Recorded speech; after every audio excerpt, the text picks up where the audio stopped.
முடிஞ்சு போன பிறந்தநாளுக்கு கிஃப்ட் கொடுக்கலாமா? அதாவது என் பொண்டாட்டிக்கு போன வாரமே பிறந்தநாள் முடிஞ்சிருச்சு. பட் இருந்தாலும் நான் ஆர்டர் போட்ட முயல் குட்டி இப்பதான் வந்திருக்கு. அதை தான் கிஃப்ட் கொடுக்கலாம் அப்படின்னு சொல்லி நான் ஒரு வாரமா ரொம்ப நாளா ட்ரை பண்ணிட்டே இருந்தேன். அவங்க வந்து இப்பதான் குட்டி போட்டுருக்கு, நான் வேக்சின் பண்ணிட்டு தரேன் அப்படின்னு சொல்லி சொல்லியிருந்தாங்க. சரி ஓகே, இப்போ வேக்சின் போட்டு ரெடியா இருக்குன்னு சொன்னாங்க. சரி அதான் வாங்கிட்டு வரலாம் அப்படின்னு நம்ம குட்டிஸ் அவங்க பார்த்தீங்க அப்படின்னா நம்ம ஒரு புது பஸ் ஸ்டாண்டு தான் வந்திருக்கேன். வைக்கிறதுக்கு வந்திருக்காங்க. ஸோ கையோட அப்படியே நம்ம வந்து கொடுத்தாருன்னு சொன்னாங்க. அதனால தான் வெயிட் பண்ணிட்டு இருக்கேன். பையன் கையில் வாங்கினதுமே நம்ம மேலே சூச்சு பண்ணிட்டியான் ரைட்ரா அப்படின்னு சொல்லிட்டு வாங்கிட்டு நம்ம ஸ்டூடியோ கிளம்பி வந்தாச்சு. ஃபஸ்ட் ஸ்டூடியோவில் வந்துட்டு குட்டி எப்படி இருக்குது அப்படின்னு சொல்லி கொஞ்சம் நேரம் கீழே விட்டு பார்த்தா அதை அப்படியே அங்கிட்டு இங்கிட்டு பூந்து விளாண்டுக்கிட்டு இருந்தேன். சரி ஓகே அப்படின்னு சொல்லி வீட்டுக்கு கொண்டு வந்து முயலை கட்டினா என் பொண்டாட்டி ரொம்பவும் சந்தோஷமாயிட்டா. ஒரு வழியாக நாங்கள் ரெண்டு சண்டை போட்டுருந்தோம். இந்த முயலை கட்டி கொஞ்சம் அப்படியே சமாதானப்படுத்தி வச்சிருக்கேன். பட் இருந்தாலும் இன்னும் என் மேலே கோவத்தில் தான் இருக்காங்க. பட் எப்படியோ ஒன்று சர்ப்ரைஸாக நம்ம கொடுத்ததுலன்னு சொல்லிட்டு இருந்தா எப்படியோ ஒரு வழியாக சர்ப்ரைஸாக பண்ணியாச்சு.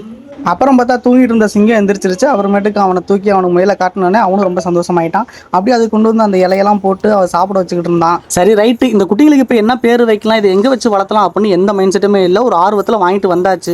வாங்கிட்டு வந்த நேரமோ யார் கண்டுபிடிச்சோ தெரியல, மழை வேற வந்துருச்சு. இந்த குட்டிகளுக்கு இன்னும் பாதுகாப்பாக எங்கே வைக்கிறது அப்படின்ற எந்த எண்ணமும் இல்லை. இப்போதைக்கு மூலையில் ஒரு பாக்ஸ் இருந்துச்சு, அந்த பாக்ஸில் போட்டு பத்திரப்படுத்தி வச்சிருக்கேன். இதுங்களுக்கு என்ன பேர் வைக்கலாம் அப்படின்னு சொல்லி இன்னும் யோசிச்சுக்கிட்டே இருக்கும். உங்களுக்கு ஏதாவது பேர் ஞாபகத்தில் வந்துச்சு அப்படின்னு நான் மறக்காம கமெண்ட்டில் சொல்லிட்டு போங்க.